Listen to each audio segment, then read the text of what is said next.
Yang menghalalkan kepiting itu mengharamkan yuyu, tahu yuyu yang kecil di sawah ya. Tak tanya, kenapa yuyu halal? Karena amfibi Gus, bisa hidup di dua alam. Memangnya kepiting enggak? Oh beda. Ternyata beda maksudnya. Eman Gus kalau haram. Eman kan, kalau yuyu haram kan nggak ngefek kan, kecil.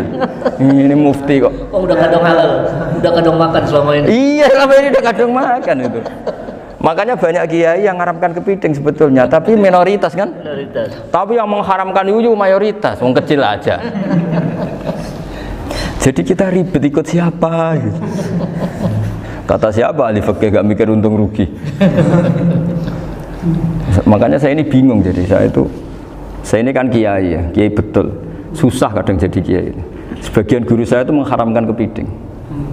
Nah kalau kayak dolan di daerah Juwono Mas Nafis, daerah itu penghormatan tertinggi santri itu kalau nyugoi kiainya kepiting, karena itu makanan termahal. Bingung kan dia? Mau tidak makan itu kayaknya dipersiapkan betul Pak Arifin.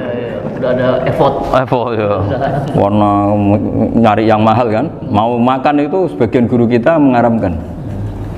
Akhirnya ya ada darurat tadi, makan sekadarnya. Kalau saya habis 3 pasti israf. Kalau habis 1 prosedur hormat yang nyugui. Itu susahnya jadi kiai. Kalau kamu kan tidak kiai, mumpung gratis. Enaknya gak jadi kiai kan itu Mas. Pertimbangannya mumpung gratis. Sudah gitu masih mun dibutuh mawon, makai dibutuh mawon. Oh digawa tenan. Tapi sebetulnya ada sisi naif dari yang bilang halal tadi. Ketika yang bilang halal, naif itu versinya, tapi ya nggak apa-apa, semoga dimaafkan Allah.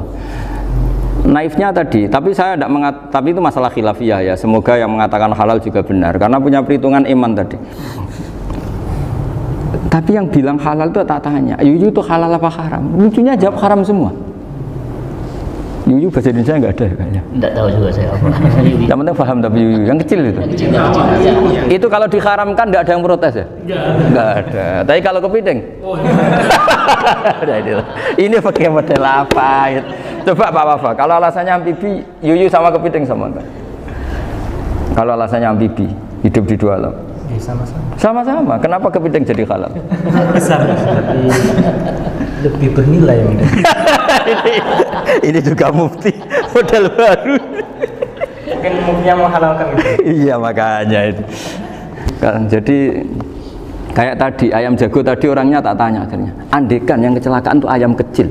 Kamu tanya saya enggak? Ya enggak, terus langsung tak buang. Kan langsung dibuang. Berhubung ayam besar. Eman kan. Tapi nurani aja sebetulnya protes. Nyembelih wis klekek-klekek wis.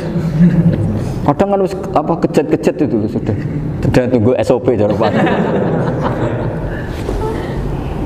Ya tapi apapun itu ini ilmu harus didengar ya supaya sampean tahu ya, ada hayat mustaqirrah, ada hayat mustamirrah, ada hayat ittirariyah, paling enggak kita ngerti lah. Karena nanti di bab B ya nyun sewu di bab apa B itu ya nanti nggak sahnya karena apa? Tidak mutamawal. Misalnya saya punya utang sama Pak Arifin ayam jago, tak bayar dengan jago yang mengalami kehidupan sudah seperti itu kan tidak sah.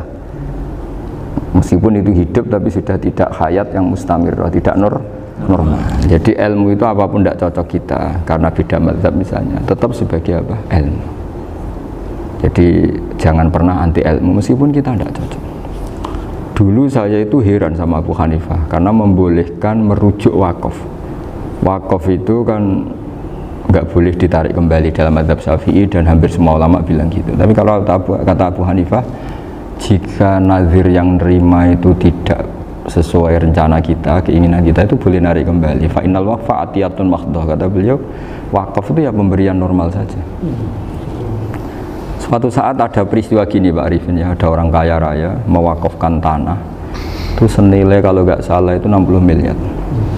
Singkat cerita beliau bermain apa gitu, bisnis apa itu bangkrut, kemudian itu belum disertifikatkan wakaf, kemudian nggak ada yang disawang coro Jowo, nggak ada yang dilihat, terus mau dibeli sama nyuwun sewu sampai yang mau beli yang mampu itu non muslim.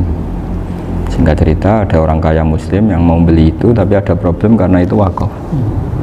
Tapi kalau nggak dibeli itu malah dibeli non muslim. Tanya saya, akhirnya saya jawab nggak apa-apa dibeli saja, ngikuti mazhab Abu Hanifah. Karena kalau mazhab Syafi'i itu nggak sah semua pembeliannya. Tapi apa artinya mazhab kalau kita berpikir nggak sah, tapi yang jual melakukan? Nah itu yang nggak dipikirkan oleh orang-orang fikih yang di Menara Gading. Apa gunanya kita bilang nggak sah, tapi yang punya tanah tadi tetap menjual, karena tidak mengindahkan hukum itu. Mau apa coba? Makanya saya bilang bagi tentang Gus itu nggak ada kaulnya dalam mazhab Syafi'i. Saya bilang kamu mengharamkan itu tidak ada gunanya, karena itu tetap dilakukan. Jadi kita pertimbangannya ndak itu, daripada dikuasai situ mendingan kita. Betul. Nah itu sisi-sisi fikih. Makanya ini kita ngaji fikih ndak segampang itu memberi fatwa, karena pertimbangannya banyak, Pak. Ndak hitam putih. Ndak hitam putih gitu maksud saya, ini cerita. Jadi nanti kamu ngerti. Jadi mau apa coba? Itu kan ibarat gini. Hukumnya kita ngajar perempuan itu masalah sebetulnya secara, karena itu ajnabiyah. Tapi fikih mentoleransi li ajli ta'lim, karena untuk belajar gak apa-apa. Kalau sudah jadi fakta itu ribet. Dia maunya belajar sama kamu, dan sekali kamu tidak mau belajar ke yang lain yang potensi menyesatkan. Jadi fikihnya bukan masalah nazar lagi, sudah penyelamatan. Ribet kan kalau sudah begitu. Saya punya kenangan yang menurut saya itu harus jadi trauma. Siapapun harus jadi trauma. Ini cerita sedikit. Ini masih ngaji fikih, pertimbangan. Ada orang itu sangat khusyuk, Pak Rifin. Sangat khusyuknya di rumahnya Pak Wafa itu nggak ada TV, nggak ada motor, nggak ada apa saja. Ketika anaknya berkembang agak dewasa, itu pertama naik motor, itu ya utang jasa sama kawan-kawannya. Pertama dia ngelihat nikmati TV ya dari kawan-kawannya. Corong Jawa, mbek tanggane lah. Padahal orang tuanya ini protektif justru karena banyak tangganya sing tidak pati Islami lah. Ya mereka orang Islam tapi ya nggak sholat, nggak apa. Singkat cerita orang tuanya ini datang ke rumah saya nangis, Pak. Nangis, Gus, sekarang saya ikrar bahwa mazhab Abah jenengan Kiai Nur Salim, bapak saya itu, mazhab jenengan itu lebih hebat timbang mazhab kula. Nangis deh. Dulu saya itu agak menyalahkan Kiai Nur Salim jenengan karena longgar di rumah ada TV, ada motor. Terus dia cerita. Nah karena anaknya ini pertama bisa naik motor, untuk anak ABG ini kan jasa yang luar biasa. Karena dia butuh sekali bisa naik motor, dipinjemin. Akhirnya walhasil anaknya ini nyon saya merantau ke Jakarta kemana? Akhirnya lam yusolli wa lam yasum. Padahal anaknya ya kiai kampung. Terus tak ceritain. Terus akhirnya dia tanya, kenapa sih Gus jenengan sama Abah kok longgar gitu sama anak? Tak ceritani gini Pak Arifin, menurut ilmu al-insan abdul ihsan, manusia itu budaknya kebaikan. Karena utang jasanya sama anak ini, ya dia akan ainut anak ini. Sementara kenangannya baik jenengan bu amui, tidak boleh. Dia baru ngakui ya Gus saya itu nyun sewu hanya khusyuk tapi kurang ilmu. Tadi dia hanya berdasar khusyuk. Bocah kok main delok TV kan pikirannya hanya gitu. Ini cerita ilmu, saya bukan menjustifikasi manapun, ini kan cerita ilmu Pak Arifin ya. Jadi semuanya itu ada hitung-hitungannya. Coba kalau kita terlalu stakung be anak pertama naik motor jasanya orang nggak sholat ya, pertama roh TV jasanya orang nggak sholat. Coba terikatnya anak ini sama kita apa sama orang itu? Sama orang itu. Bayangkan kalau umur ABG, kalau umur sak Arifin Pak Wafa ini nafsu astagfirullah kan. Iku ya cok tuwa nome ya ora. Gaya tok, bareng tua udah khusus gaya tok. Aslinya namanya bodoh. Ya saya sama semua. Cuma saya akan lebih jujur dari biasa. Jadi orang itu harus ngitung gitu. Itu kenapa Mbah Mun tuh kiai alim alama. Setahu saya dalamnya ada TV. Putra-putra ini lihat TV. Meskipun kita tidak mungkiri negatifnya TV, kita nggak mungkiri Pak Arifin ya. Tapi tadi ketika anak-anak ABG itu pertama lihat TV jasanya tonggone. Kalau kebetulan tanggane wong soleh nggak masalah ya. Kalau enggak, itu nangis ke rumah saya itu ya. Nyesel dia. Tapi saya bilang gini, ini jenengan tiang soleh, mesti anak jenengan suatu saat kembali. Coba pola jenengan harus rubah. Ini hebatnya Nabi. Ketika Sayyidah Aisyah masih kecil, minta diperlihatkan li'bul habasyah. Itu ya diturutin kan masyhur itu. Kayak apa Nabi? Karena kalau nggak diturutin, pasti Sayyidah Aisyah akan ngidolakan mainan yang lain yang di luaran sana malah. Itu karena Nabi punya kearifan tadi. Jadi ini kan ilmu, lagi-lagi ilmu. Jadi yang semua itu harus dibaca dengan ilmu. Makanya kata Nabi, ad-dunya mal'unatun mal'unun fiha illa dzikrawah wa ma'alahu au aliman au muta'aliman. Karena dunia ini hanya bisa dibaca dengan ilmu. Yang diridai Allah maksud saya hanya bisa saya itu banyak kenal menteri, kenal pejabat, tapi saya tidak pernah melihat itu sebagai pejabat. Melihatnya itu orang yang ingin belajar agama. Karena sekali salah melihat, yang hidup itu tamaknya Pak Arifin. Yang hidup kan tamaknya. Saya kenal orang kaya kok melihat kaya, yang hidup itu tamaknya, ingin dapat ini, dapat. Tapi kalau melihat itu sebagai hamba Allah yang ingin belajar, insya Allah kita selamat dari tamak. Meskipun kita ya manusia tidak sempurna. Setidaknya ketika dia lomo atau tidak lomo, nyalami template apa tidak ngefek, karena kita melihat ini mau belajar. Tapi kalau kamu didorong tamak, katanya orang kaya ternyata nggak tahu haknya kiai, ribet kan? Ribet. Ya kalau kamu punya santri cantik ya lihat itu sebagai santri kamu. Jangan melihat ini mau nggak sama saya, kalau enggak ya wah ya ribet kalau gitu. Ini anak-anak muda harus dilatih ikhlas, bahaya ini santri-santri sampean kalau nggak dilatih ikhlas ini bahaya. Karena ini belum punya penggemar pejabat, paling ya anak-anak yang ya tadi ABG.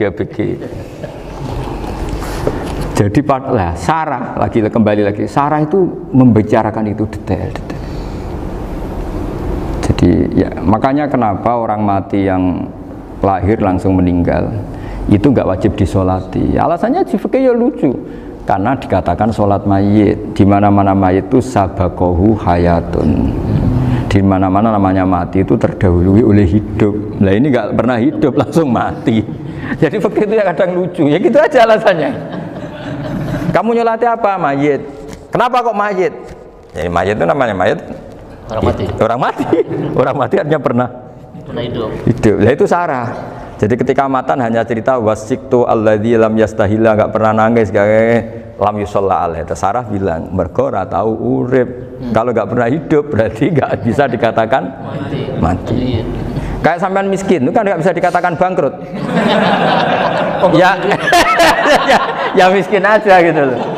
Kan gitu ya. Karena nggak pernah kaya. Kayak Mas Nafis nggak bisa dikatakan, oh itu Qurannya lupa gimana? Nggak pernah hafal.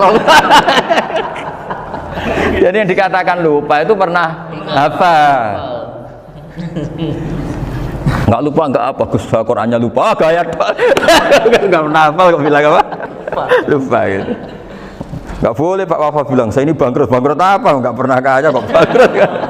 Jadi semua itu ada aturannya itu. Nah itu Sarah, lagi-lagi Sarah. Jadi kita kan banyak yang syarhun ala syarhin. Jadi kayak kitab takrib itu disarai Fathul Qorib. Jadi Fathul Qorib itu sudah Sarah.